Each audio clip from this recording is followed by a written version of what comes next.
Viewer discretion is advised. I've been pulling that fucking card all day today, dude. It's been a gnarly day, but happy that it's 9:10 on a Wednesday evening. Can only mean one thing. Your boys reporting eligible is on air. Be ready to hear unsolicited thoughts and opinions because opinions are like assholes. Everybody has ones. And certainly on this platform, ours fucking matter. But to say the least, from me, my guy Bro Talk, what say you? How are you, my friend? I'm tired. Life's been busy for me, but Ian Cunningham's been busier revamping that roster. And at Georgia's Pro Day, he was at Georgia Tech's too. This man looked out his back window and said, there's two colleges here. Why? We have a fun system. I'm like, we can go get some dogs if we want to, right? Absolutely. That should get the fans fired up. It's funny to see that because the last, 4 years, pleading and begging just to go. And then, we drafted Jalen Walker last year, but it was like the track record before that, man. It was like Terry had no idea who was here. But, I'm excited. Yeah, I'm good. I'm trying to collect my thoughts. But, been busy, much like Ian, Matt, and Kevin. That's awesome, man. That's awesome. I've been doing the same, man. Just trying to, I got a lot of time on my hands recently. A lot of stuff has happened, but it's all good. The arrow's pointing up, and I hope for it to keep going up, man. But for those that are up with us right now, we thank you so much. The chat is lit and live. We already got a super chat from our guy Dwayne Ruffin out in sunny SoCal with the $1.99 bid. We thank you so much. Rise up, my brother. For sure, man. Yes, a lot of exciting things happening in Atlanta. The first wave of free agency, it comes with a bit of confusion, right? Because obviously the marquee names, Bro Talk, what we eating today? Man, this man. I already That's ate. probably coming soon. Oh, you already ate? Yeah, we ate. Hey, I came home hungry, so I had to hear that. dinner. Yeah, man. Kudos. That's all good, man. So the first wave of free agency is behind us, and it's come with a mixed bag of reactions, right? The marquee names obviously not here in Atlanta, and that's due to some, cap restraints, and we have to respect that. I think you mentioned it yourself, Ian didn't have a clear hand to deal with when he came to Atlanta, right? The cap situation and the decisions he had to make going forward, we're going to factor in. But the number one thing that I think that we should take away, which we're going to dive into now, is the depth that we're creating here in Atlanta, and the depth that we're accumulating does to the average fan should strike a chord with, because as we all saw last year, our depth was challenged, right? And our depth kind of went left once we lost Divine Diablo last year in that 49er game. What was this Falcons defense at that point, and the adjustment time that it took for us to start utilizing players in their right roles in order to kind of 180 the defense yet again. So it was a tale of two sceneries with this Falcons defense. I think Ian, much like Matt Ryan, much like Kevin Stefanski, it's all cerebral guys, have assessed the roster and said, okay, this is what we need to attack first. Now, I'm a firm believer in quality over or quantity over quality. And let me explain myself with that, right? Because I've lived and died by that. While Max Crosby would have looked amazing in a Falcons uniform, he wouldn't have solved all the problems and issues for Atlanta. So what do you do in order to pivot that? Okay, you go out and you sign Samson Ebukam. You acquire an Azeez Ojulari. You go and you get a Christian Harris, a Channing Tyndale. You make bold and strategic moves like that, that if something was to go left, you got solid guys now that are on the roster that you don't have to worry about. Okay, how does Jeff Ulbrich, pivot and make the defense work? And he doesn't lose his strategy or his scheme because he doesn't have the right players sitting behind some of the starters that are there. But to that, how do you feel this first wave of free agency has gone for our Atlanta Falcons? I think it's been great. I think it's a change of pace. And Mhm. to the average fan outside of Atlanta, it's like, what have the Falcons done? They haven't really done anything. Well, us as fans know that once that starter went down, whether it was, Mike Hughes, AJ Mhm. Terrell, an offensive lineman, a defensive lineman, right? Zach Harrison going down. Um, it was like the quality of play severely dipped. And like you said, Divine Diablo was a huge one, right? We had Guardian Cap, wannabe Yeah. playing defense out there, and he looked like he wasn't ready. Oh, speaking of him, I'm Right. sure it's going to be very, very surprising if he makes this roster. But Mhm.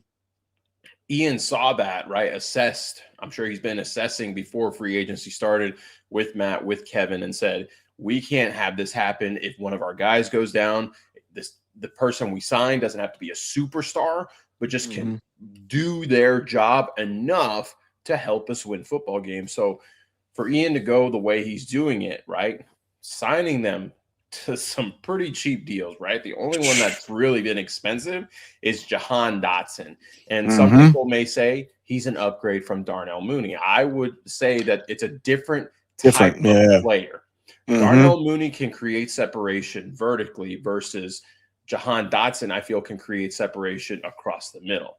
Right? Mm. He can be a vertical threat, but I like at least this is what I think. I think the thought process is the speedy guy across the middle, the gadget guy, someone that fans be like, oh, go get Zakarian Branch out of Georgia.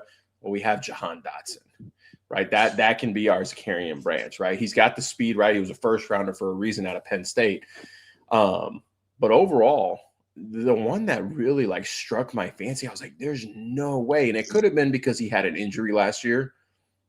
Samson Ebukam for $2 million. What? He's been a Like, productive edge for as long as he's been in the league, has always been very productive. We lost out on guys like Leonard Floyd. And I say lost out because there's no guarantee that he resigns, right? But tomorrow we can wake up to the news that he resigned for cheap money. So the production, like you saw Leonard Floyd, Samson Ebukam offered the same thing. He's that 6 to 7 sack guy, and who else is a 6 to 7 sack guy? And the numbers don't show from last year. Was Aziz Ojulari as well. And that was a guy that 2 years ago, every Falcon fan and their mother were banging on the table. We got to get this guy, and we're down the throat of Terry Fontenot that we didn't give up that fancy third-round pick, right, for him. He's here in Atlanta on a cheap deal as well. These are the types of signees that we have to learn to appreciate, because the track record for these players does kind of speaks for itself, right? And we saw what Jeff Ulbrich was able to do with guys, this past year, and maximize everybody's potential, right? 57 sacks. Haven't seen numbers like that since the early 2000s, man. So I'm excited to see what he can get out of these two edge guys. What Christian Harris, what duo that can form with Divine Diablo, two big guys in the middle of this defense. Okay, good luck, opposing offenses trying to attack the middle of this Falcons defense. But I'm sure, there are other moves to be made in Atlanta. You touched on, the Samson Ebukam deal. Deshaun Hand for me that's a signee that I dig a lot. I really, really do. He's not a sexy guy by no means. He's just a hand in the dirt guy that brings his lunch pail to work every day. I'm going to get my job done, and I'm going to do it right. Sure, he's a journeyman. He's bounced around with teams, but he might find a home here in Atlanta, and not just for this year, maybe for the long term. So, I mean, your thoughts, if you have any, right quick, on the Deshaun Hand signing. A guy that comes out of Alabama. We just so happen to have Dave Huxtable, who is the senior advisor on the defensive side for Atlanta. That could have been, a whisper in the air for Ian and company. So I don't know. We got to start treating these signees sometimes and making those types of connection as well. Yeah, I think the Hand signing is great because we also re-signed Lakel London. You got to Mm, get some run stuffers, and you got to get guys rotating in there, right? yeah. Rook is still a developing guy. He had an improvement last year. We need to Mm, see another leap from him, right, going into year 3. But just getting him that vet presence. I I'm do not. have 4.6 speed. I don't. I think I'll have six flat speed. Okay, not the fastest guy, but I'll catch the ball unlike Darnell Mooney last year. Ouch. Hey, if Michael Yep. threw it my way, I'm catching that sucker. I'm just saying. Fact. There you But go. some run stuffers, right? We've been asking for that in the middle of the defense. What is Jeff Ulbrich going to run? Is he going to run the same thing? Is he going to run Jeff Ulbrich of New York? Is he going to run a Gus Bradley mixture? Is he going to run a Dan Quinn mixture? Like, I don't know, Yeah, right? you don't know. And Right. and you know, we talked about this. The types of players they're signing kind of leans that we're not going to run a similar front like we were last year. Maybe coverage wise, Mhm. will be very similar. Mhm. But as far as a defensive front, we'll still be gap shooters, but we'll have more wider stances, right? More even fronts, more under, something that you saw in New York. So it'll be interesting to see, you know, a couple guys that we are looking at in the draft that I Mhm. think would fit that mold. So Mm. overall, I think Ian's done a great job. He's gotten some contracts off the books. He's made Mhm. those decisions that we all kind of saw coming, but it's like, would it have happened if Terry was still here? Probably not. And Probably not. you know, with Ian, he's using these cheaper signings, these vet signings to really assess his football team. I think people have touched on it. We're not doing a rebuild because we've got talent to be competitive. I think it's more of a soft rebuild, right? That you see Mhm. teams kind of take a step back to look at the bigger picture and see what they really need to focus on. Even though we all kind of know what we need to focus on, right? The quarterback position, that's really been Mhm. the Achilles heel for us since Matt Ryan left.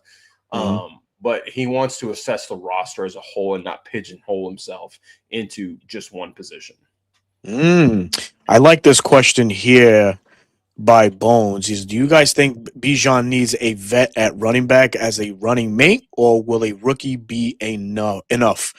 I, for one, I don't think that he needs a vet behind him. I think Bijan is operating like he is a goddamn veteran. You know, you see what he has done each year in and year out, whether that be now under Stefanski's scheme or under Robinson's scheme. I think he's just going to get better. I think that Stefanski's going to utilize him, I think, better than what Robinson did. If I'm being correct. So I don't know if that's answering your question, but bluntly, I don't think so. As far as a rookie, no, but I would like to see a guy, you know, 450 year running back if available, which there is one, and I'll bring his name up in a moment. You know, that can come in and do a lot of the things that Tyler Algier did. He needs a running mate like that because obviously you don't want to run him down. You don't want to run him down.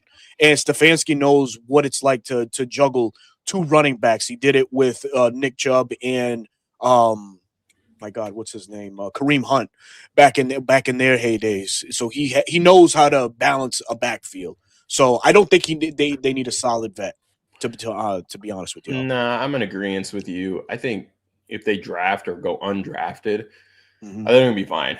I mean, even if they rely on Nate Carter, who's a speedy, he's a speedy guy. What do you, I just think the is needed. You losing Tyler Algier in that 30 to 20 range, you know, it might hinder Atlanta in some ways when you're in the red zone. And you don't think Bijan is that umph?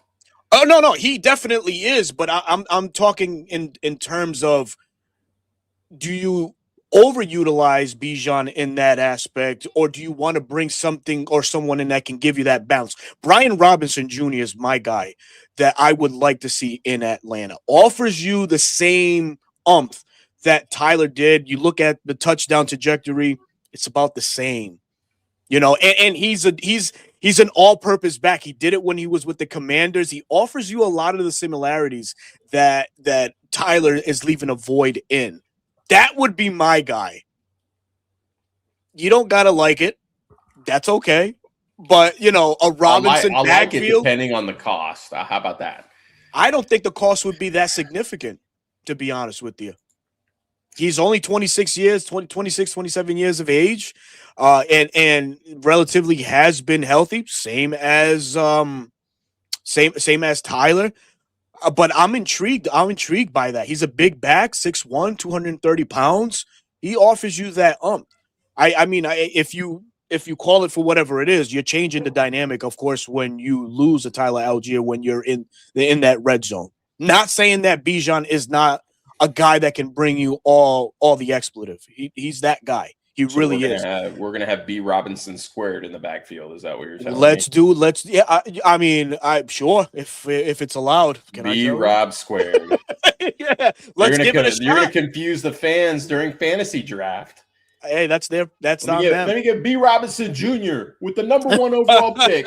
Shit. Oh my God! Imagine that. Oh shit! That's not the one I wanted.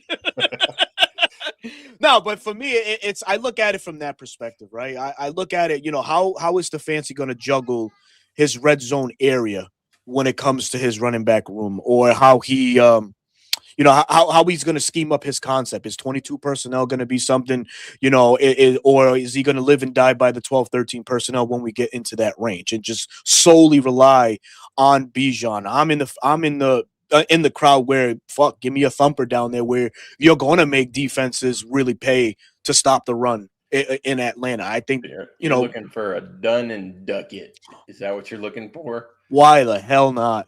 Old school. Why not? So we're drafting running back at 48 is what I'm hearing. We're not drafting running back at 48. Don't you start that narrative, because we're not, man. Okay. All right, my bad. No. You good.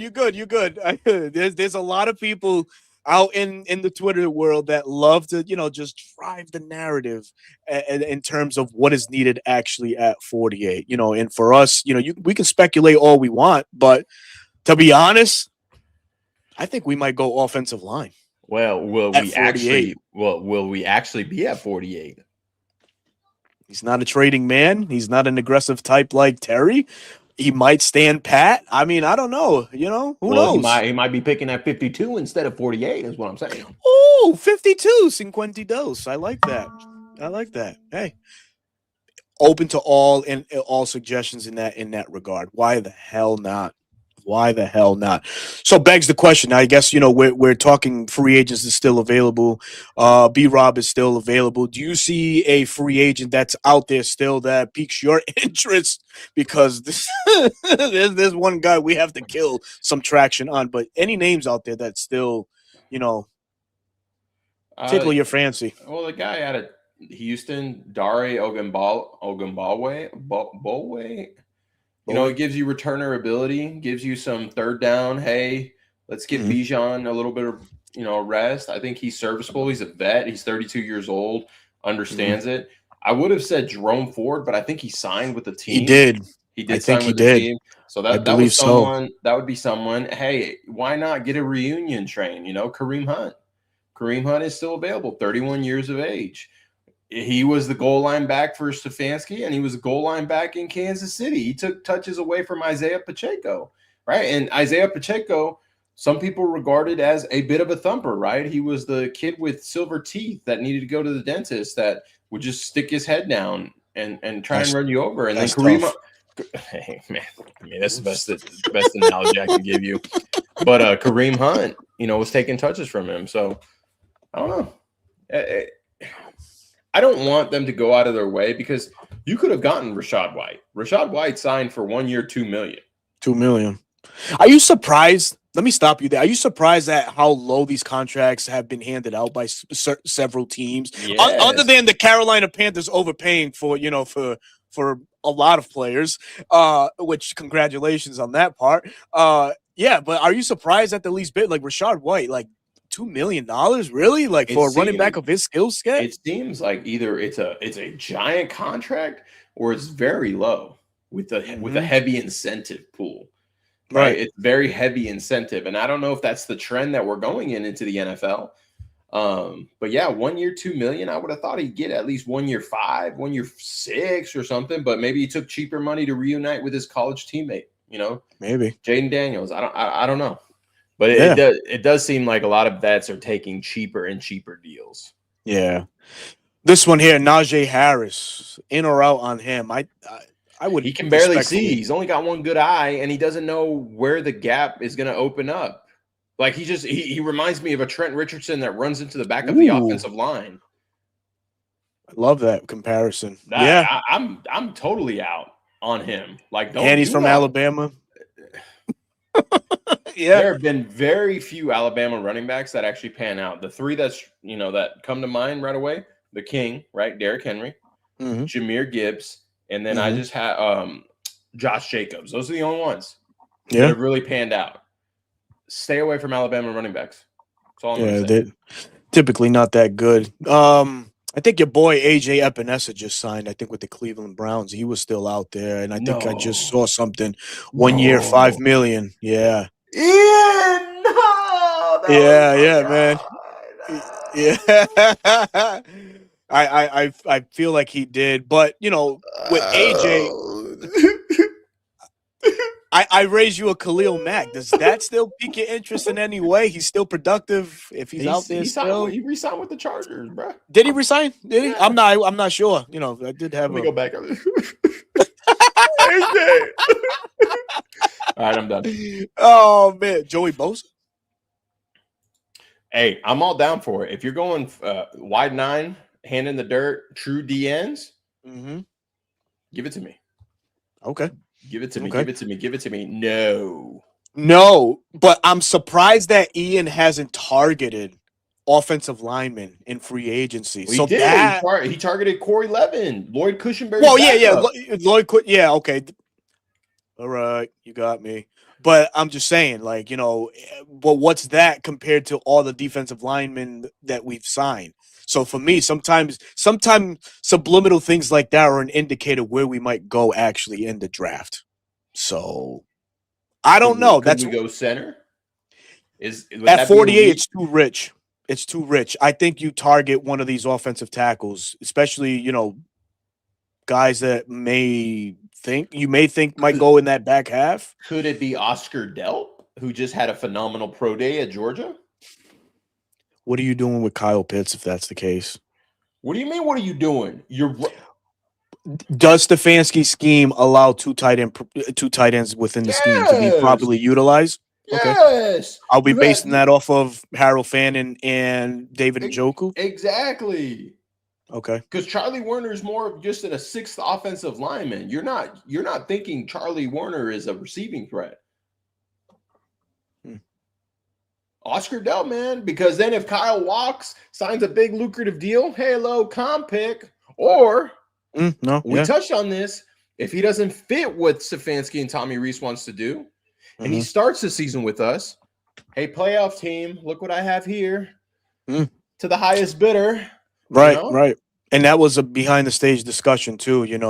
I think Ian is cerebral enough to know, okay, this is a premium guy. It's not going this way. Let's dangle him. Let's see what we can get back for him. And I'm warming up to this comment that you made. Oscar Delp in a Falcons uniform, running a 4.47. It would get the fan. I mean, he athletically, he scores off the charts. Sure does. He's got that burst too, like break away as a tight end, right? He's not the physical specimen that Brock Bowers was, but hey, man, ball in his hands, he can make things happen. And you just never know, right? We're really in a situation where 48, if we stay there or trade back, we could go wherever. Yeah. Ian is going to look to bring it. Remember, the draft is to add talent. It's not for needs. You don't draft for needs. When you do that, that's when you can't build a winning roster.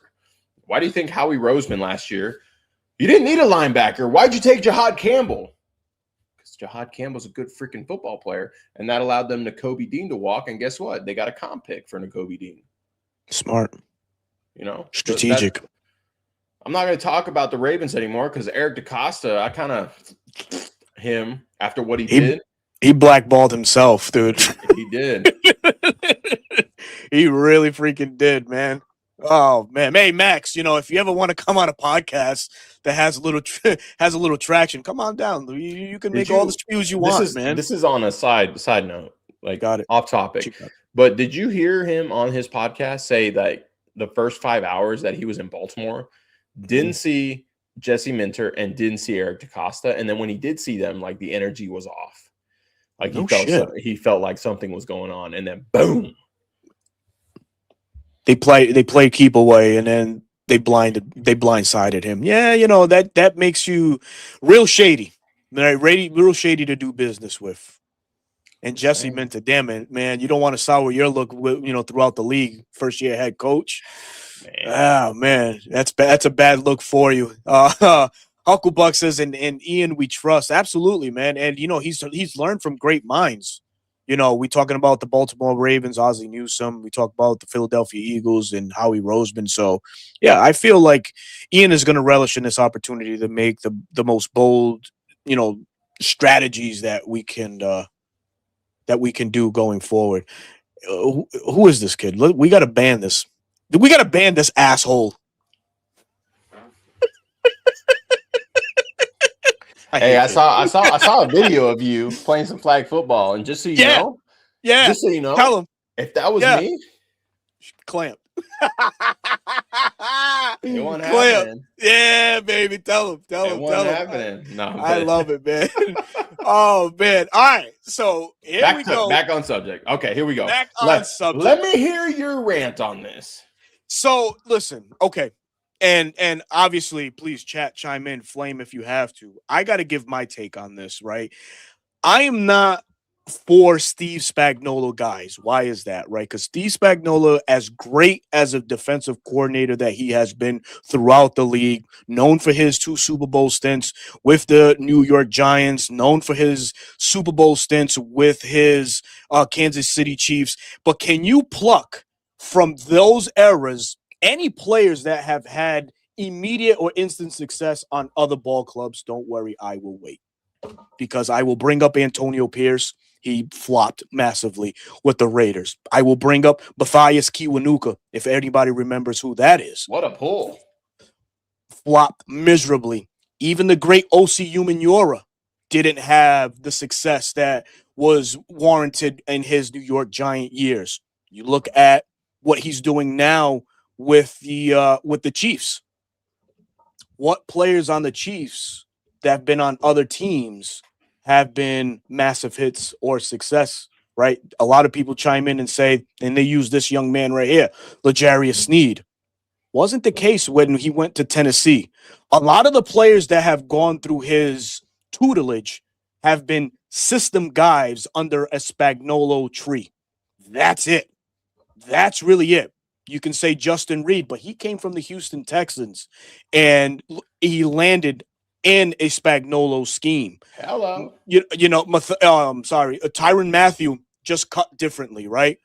He was great, and it didn't matter where you put him, right? Trent McDuffie is going to be that guy too when it's all said and done. A guy that if he ever does leave that organization of Kansas City, he will have success. You can say the same for Nick Bolton. You can say the same for George Kalafis. You can say the same, of course, for Chris Jones. But the buck stops after a handful of players. So Spagnuolo really hasn't made names in the NFL that say, oh, that's a Spagnuolo guy. We need him on our squad. L'Jarius Sneed benefited from an aggressive scheme because that's what Spagnuolo is known for. And he just had to play like a man on an island waiting for a jump ball, to jump a route, to snag a 50-50 ball, whatever the case was. And now this is no disrespect to L'Jarius Sneed because it takes a certain special player to play on the boundaries. Or like Roddy White used to say, the big boys play on the outside. And L'Jarius Sneed under Steve Spagnuolo's scheme did exactly that. He landed a lucrative deal with the Tennessee Titans. Congratulations to him. But where's the success following that? Injury-marred seasons, and he's just a big name or a former big name that is just out there to be had, right? This might sound crazy. I will take 11 interceptions from a player that is out there right now over what Sneed has done the previous years. Amen. Who's that? Who's that? Diggs. Oh, give me neither. Holy crap. Yeah. Oh, God. Hey, listen, it's not. It's an acquired taste. If you haven't had caviar, this is like having caviar for the first time. But I'm definitely and 100% out on L'Jarius Sneed for those reasons. And this is where I tell you that I agree with you. We don't need L'Jarius Sneed. Everybody needs to get in their right mind that Mike Hughes is good enough. He's not the best, but he's good enough at the price that you have him. Hold on. I had to be a little bit controversial. And Bones, you're the one that flipped me off in social media, on Twitter. No, I'm playing. He did it. But no. In all honesty, that's just my feeling on L'Jarius Sneed. I had to throw Diggs out there just to be controversial. Yeah, no, Mike Hughes. Can we upgrade from Mike Hughes? Yes. I think we should be looking towards doing that, right? And if for some reason, right? It's a drug-free zone here. Like CM Punk, maybe. Straight edge society.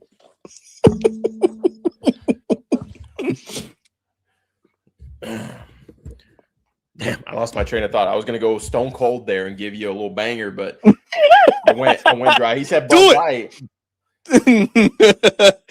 Do it, man. Hold on. If you love the Atlanta Falcons, give me a hell yeah. Hell yeah. That was bad. Anyways, Mike Hughes, we will be okay.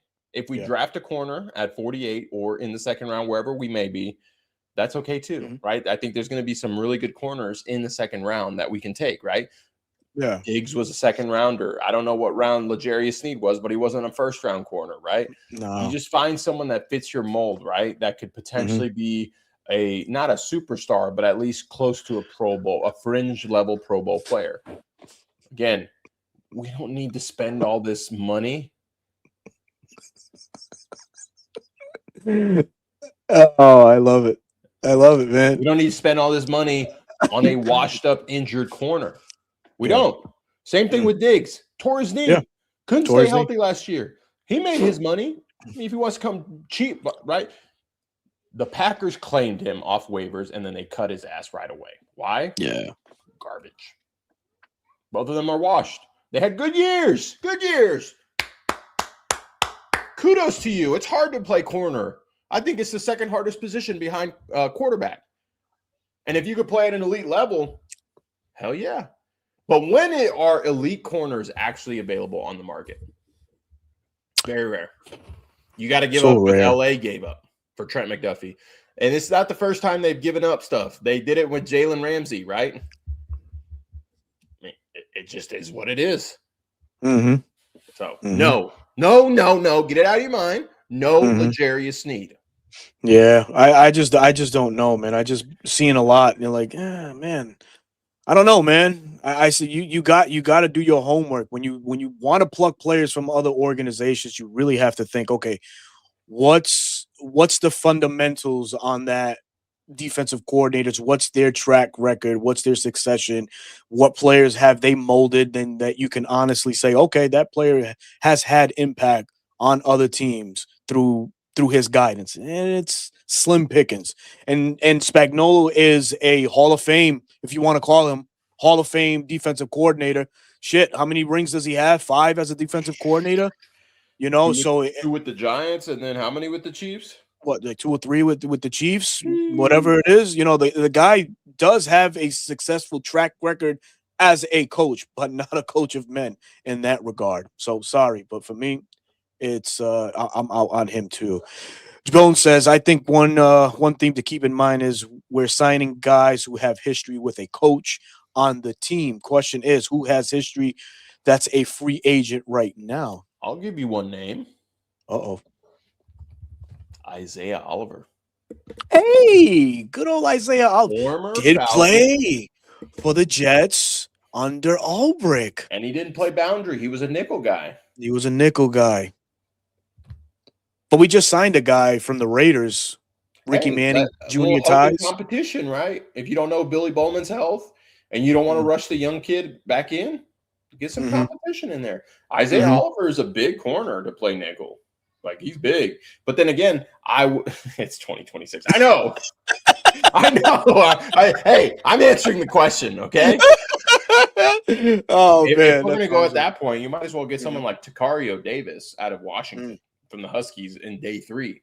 I like his game. He was projecting to be a late day 1, early day 2 guy had he declared last year, but he decided to transfer and stay in school. And I guess he had a down year, and is why he's not higher on boards. But he's definitely someone I keep my. I think he's like 6'3", 6'4" as a corner. That's huge. You said Takario Davis? Yeah, he played for Arizona Arizona. Okay, before that's what I remember transferring the to name from. Washington. Okay. Okay. Yeah, man. It's wonderful. This is the most wonderful time of the year for NFL fans. Seeing where your team's going to go, who they're going to pluck from. So I'm still optimistic that the Falcons have a move or two left under Well, their belt. let's look because I think some of these contracts that got announced today have hit, and the Falcons right now, if I can find them, they're down to 6 million in cap space. Cool. The two that haven't hit yet is Aziz's contract is not reporting Hmm. yet, and Hmm. Alamade's is not reporting yet. So probably going to see another restructure so we're able to sign our rookie class. Yeah. And I think the biggest one on tab, I think you mentioned it, it's Chris Lindstrom. We already did one with AJ, simple restructure. I think Chris Lindstrom's frees up about 11 million or something Yeah, like something that. like that. Yeah, so I mean, obviously, what we have now, having 20 mil to play around with going into the season, after or even 10 million is good insurance money to have. You never know what's going to happen. Yeah, we'll see. He's probably working the books, right? He's had busy days, lots of pro days going on. Hmm. So it'll be interesting to see in the next coming days what Ian decides to do. When he touched Jake Matthews' contract, I was kind of like, ooh, makes me. That one I didn't understand. I thought we were done extending him. I So we're thought not. he had reached. Yeah, so he had gotten an extension, but he did a restructure of his contract. And I Hmm. want to look to see what exactly it did. He may have added like a void year. Hmm. It's funny to see Kirk Cousins' name crossed off, but Yeah, he's still there because he's not technically. not yet. Yeah. So yeah, it looks like they added a void year to his contract for 2029. So his deal is up in 2028. He'll be 36 at that point. His cap number got lowered. It's 13 million this year. Next year's is only 6, or I'm sorry, this year's is 16 million. Next year's is 26 and a half. And then 28 and a half. Hmm. So Some it'll business be decisions. interesting to see if he decides to continue to play or if he decides to retire because he's teetering on that. I'm sure those conversations are going to start to be had, especially with Matt Ryan, who played with him. Right, Hmm. Matt Ryan was the quarterback when Jake Matthews was drafted. What was it, number 6? He Were was we 6? drafted 6 overall. So Yep. 2 years later, right? Or yeah, 2010 or 20, yeah, 2010. Because then the next year we drafted Julio. Hmm. Um, it'll be interesting. It definitely will. What also is interesting is we got to talk about Tua because there's a narrative out there that Tua Ooh. is the future for Atlanta, and this is in multiple media circuits have mentioned that, but there's one from ESPN that kind of criticizes Atlanta for signing Tua. I mean, saying that was a head scratcher. I don't know if you came around to that one yet. But essentially is they don't see the reason why signing Tua to Atlanta makes sense. And I'm like, what other option was there? So I What? see. I can kind of see why they say that because Tua historically has been a shotgun quarterback. He hasn't Mhm. been asked to go under center, right? That was the Mike McDaniel offense. It was a lot of shotgun, 11 personnel, a lot of motion, pre-snap motion, and all that. But I don't think it's something he can't do. He's an on-time quarterback that thrives in the play action, right? Mhm. Whether that's in shotgun or under center, I think we're going to see a heavy dose of it. And you've got Mhm. a better back, a better offensive line. I would say one better receiver, right? Tyreek Hill and Jalen Waddle when they were there, pretty elite duo. Um, I think it makes sense because you've seen the success Tua has, right? What is Tua's biggest knocks, right? His decision making last year was abysmal. Mhm. And then his head injuries, right? The head injuries, it's like that's kind of like these freak accidents, right? Braylon Trice tearing his knee 2 years in a row. You don't predict that stuff, right? Mm. And I'm not saying Tua is a superstar, right? I'm saying that he was brought in to push Michael to potentially start, which I think he's going to start because I don't think Michael is going to be healthy, right? Yeah.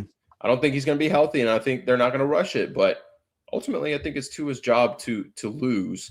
And sometimes a change of scenery works out for a quarterback, right? Sam Darnold had 1 year in Minnesota, Mm. and he exploded. I'm not saying that's what Mhm. Tua's going to do, right? You just never know. You never know with a quarterback. And if he does explode and then he leaves and gets this massive deal somewhere else, okay, we get a Comp comp. pick, baby. We get a comp pick. We knew what we had. We knew, we had now if Michael plays and he doesn't play well, okay, we know we have to assess that position going into 2027 once again. And, that could be a draft pick or it could be another free agent guy. And I swear to God, it better not be Baker Mayfield, who's a free agent. I swear to God, Tampa better go ahead and extend him at least 1 or 2 more years because I don't reunite him with Kevin. That's all I'm going to say. Shit. Right. Yeah, I didn't even think about it like that. You have a point, right? Oh man. Oh man. So we gotta really bank on Tua balling out this year because I'm really prepared to just go into the season with Tua as the starting quarterback, man. I mean, I get it. Like all the great things that need to be said about Penix, his sit down with John Gruden where he proclaimed that he'll be ready for week 1. That's great. You want to talk yourself up that way. You want to lead the fan base to knowing that. But brother, you've seen it. I've seen it. I think the world have seen it. Mechanically, there's things that have to be worked on. And if you can't right those wrongs in this offseason, which right now you don't have the time to put in for because you're held back, you're gonna walk into 2026 with the same problems. And you're just gonna continue to nail your own coffin. Yeah, So the things he got away with in high school and in college, it just doesn't cut it in the pros. It no. doesn't. You can't just muscle your way into getting a throw where it needs to go. It's just inaccurate at that point, right? Mhm, And that was his mhm. biggest knock coming into the NFL, his accuracy problem Accuracy, his and, footwork. and his footwork, right? We talked about it off air. His Yep. feet are not connected to his hips, which are not connected to his shoulders, which are not connected to his arm. With one of those being off, it throws everything off. And Mhm. to the people that try and downplay mechanics, mechanics are a huge ordeal no matter the position. Wait, who's downplaying You have some mechanics? you have some fans downplaying some mechanics. And I don't care if it's quarterback, I don't care if it's wide receiver, corner, safety, linebacker, defensive line, offensive line. Mechanics matter when you play at the professional level. Mm, Okay? very. You have these amazing athletes in high school and college, but why don't they make it in the pros? It's because they're not a master of their craft. They're not putting Mhm. in the work to work on their pass rush moves, to work on anchoring in on on a bull rush or countering a pass rush move, timing, doing all the little things that matter in the professional sport of football. And it doesn't matter, it's not just football, right? You can take it to any sport. That's what separates the average from the great and the Hall of Fame players. And if Michael really wants to be great, he's got to really look himself in the mirror and quit saying that I'm ready, I can do it. We know you can do it, but you have to put in the work. Absolutely. You Yeah. have to Yeah. put in the work. And by no means am I no quarterback expert, right? But we know plenty of people that are, and they're Pretty saying the much. same exact thing.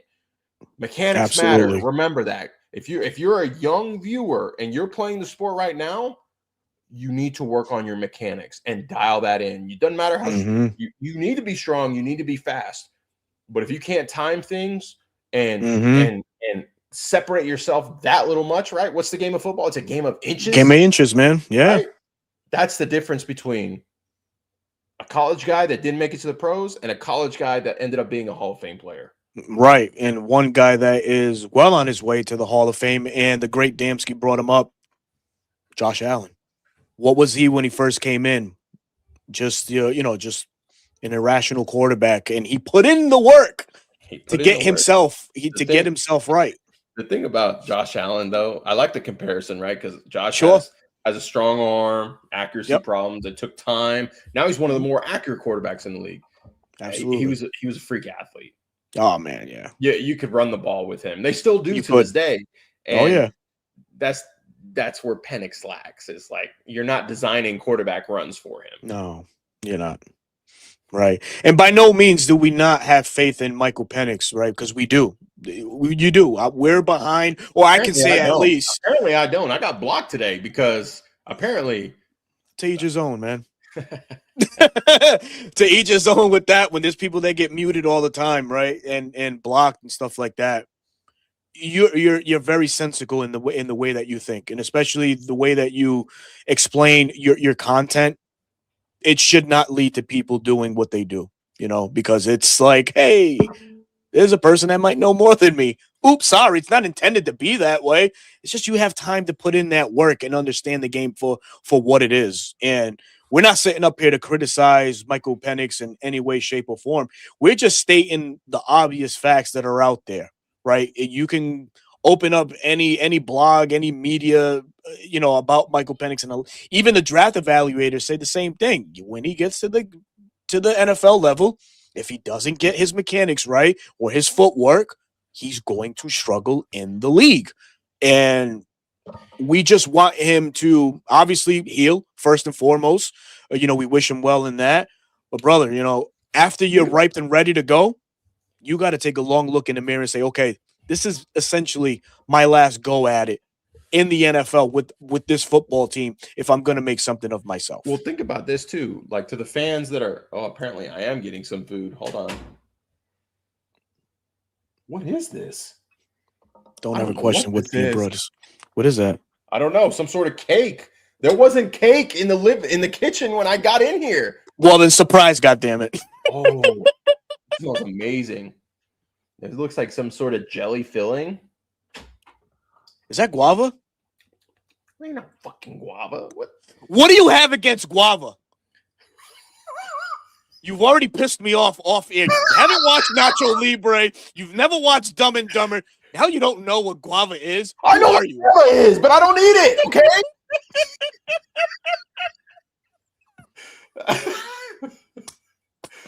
Anyways. Oh shit. Anyways. I have a question for the fans, right? If you're watching here and you're like a Penix like truther, right? Mm. Would you be a Penix truther if he wore a different uniform? Or would you be like any other fan base and say that guy does not belong and is not a starter? That's my question, because when he was selected 8th overall, nowhere was it projected that we were going to take him. There were some people like, oh yeah, we should go quarterback. And we were all like, no. Latu. Stop. Do not encourage this. We were supposed to select Latu or even Gerard Verse, right? Where are we? Where are you? If Penix is wearing a Las Vegas Raider uniform, right? Are they still picking number 1? Maybe not. Right? Would you be upset if they selected Fernando Mendoza with Penix on the roster? No, because he's not a Falcon at that point. He's not a Falcon at that point, right? Guys, I'm guilty of it as well. Emotionally tying myself to players, right? Like Tyler Algier when he left. Ooh, brother. I learned the hard way with that. When he was traded. Bijan, I am emotionally tied to him. If we don't extend him, it will be a very sad day for me as a player or as a fan. Matt Ryan. I defend Matt Ryan like he's my freaking uncle, right? That's how emotionally tied I am.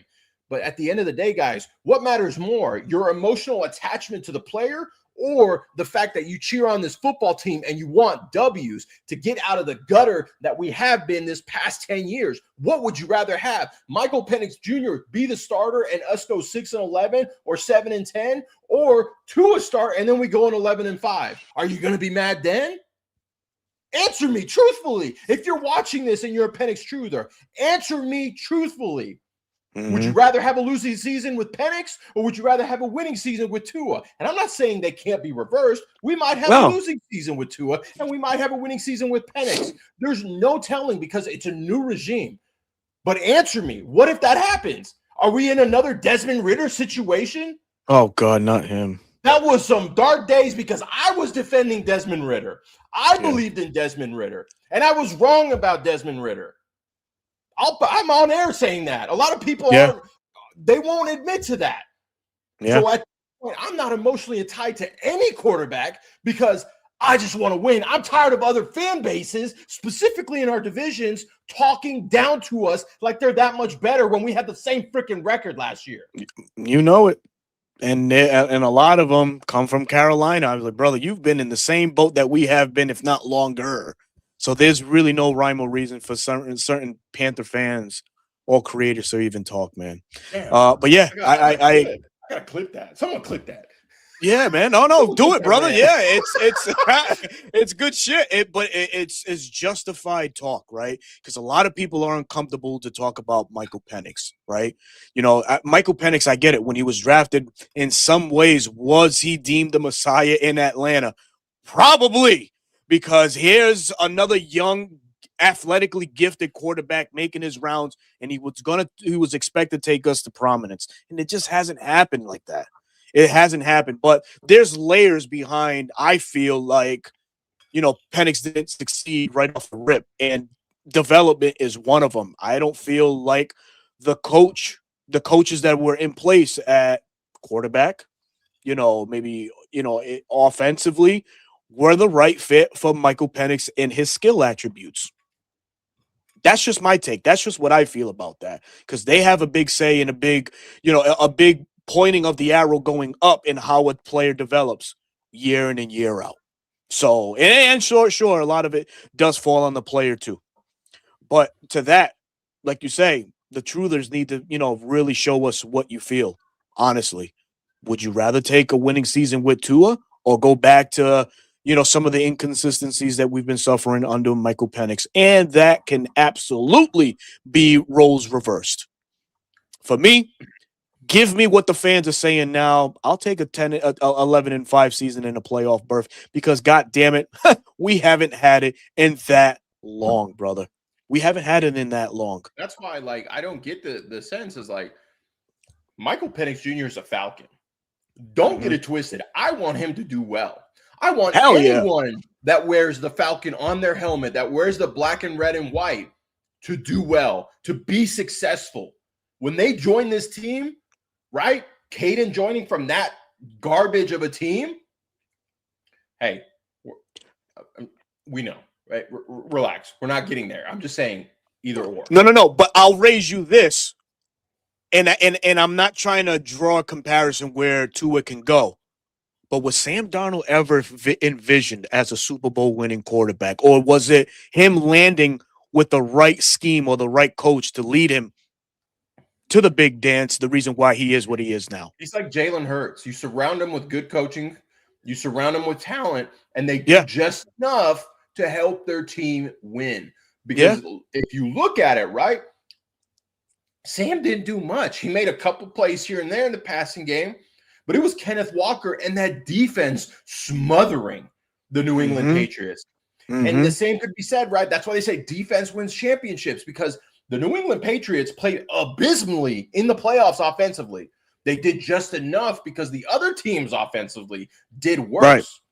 Right. So just do enough. You just don't know. What is the tweet I have pinned?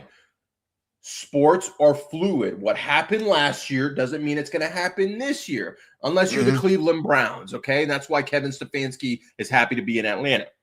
But it's the same thing week in and week out. A player may have the worst game possible in his career and then bounce right back the next week, and you're like, what just happened? That's the game of sports, and that's why you love it, right? Because it's so unpredictable. These teams that are favorites, and when they don't live up to the hype, oh, what happened? Oh, what happened? Yeah, they did. Just can't. Tua and Tommy Reese. That's fine. You have your opinion. You know what I'm going to get behind? The fact that I want Tua or whoever the starting quarterback is, whether it's Michael Penix Jr. or him, to do well. Yeah, I understand. I understand the Tommy Reese where you're going with this, but I think one man is going to rise to prominence, and that's Tanner Estrogen. I think this man is going to be the reason why this Falcons team can push and move the ball down the field. Tua, we already know, has an arm. He can make all the throws, albeit not as strong maybe as Penix, but drawing up the concepts and aligning your players where they need to be, and the timing that Tua is going to have with these guys under Tanner and his capabilities of drawing up these plays is going to hit a whole lot different than what we have had here in Atlanta in quite some time. So sometimes it's the little things that matter too. Yeah, Tanner Engstrand is a huge upgrade from TJ Yates. I'll tell you that much. My and then God, Buck fans are like gassing it up, like, oh yeah, we got TJ Yates and Zach Robinson. Okay. When you finish last in the division, let us know how that worked. Bingo. Yeah, it's pretty amazing. But these are healthy conversations that need to have, right? Whether you feel like they're wrong or right, justified. Oh, these guys don't know what the fuck you're talking about. Whatever floats your boat, Everyone's right? got their own They opinion. have to have them.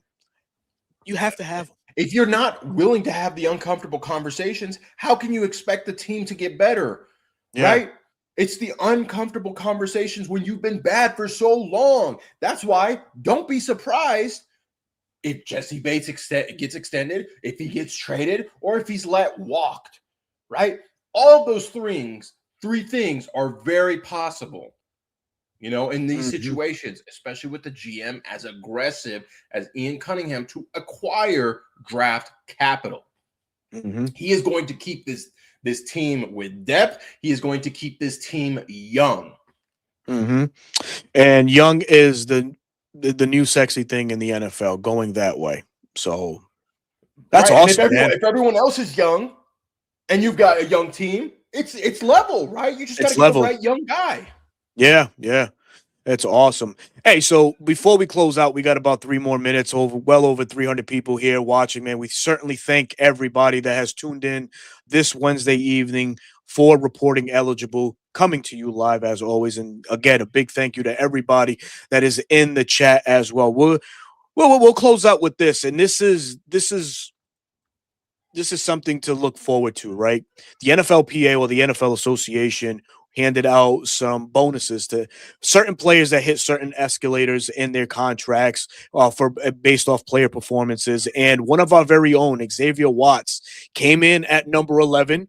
He's standing to earn another $1.5 million on his contract because of his performance, right? We thank Terry Fontenot for being as aggressive as he normally is and acquiring a guy like Xavier Watts, but just the level of play that he was able to sustain all year with no drawback is a breath of fresh air, right? We haven't had a safety combination like Bates and Watts in seems like forever, but late as years progress, it's going to be fun to watch how Xavier, grows himself within the league, right?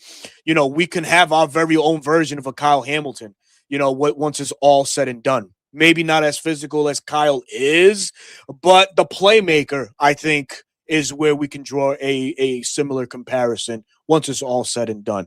So go ahead. I think the turnover aspect, that's a good comparison. My counter to you. I know. Yeah. Hell yeah, dude. The tan was popping. I'll tell you that for training camp. My thing is Kyle Hamilton is like a Derwin James that can line up at linebacker, that can line up at the nickel, that can line up at safety. Whereas Watts, I don't think he can do that. But that doesn't mean he can't be a 6-7 interception a year kind of safety, PBU, killer, directing the defense, right? Going into year 2, I'm expecting a little bit of a leap from him, right? What do you have? 5 interceptions? Give me 6 or 7 next year. 5 and 11 PDs. Give quarterbacks a healthy fear of when they see you in the middle of the field or one side that they don't want to go that way, right? That's why AJ Terrell, isn't targeted that much, because he's blanketing his players.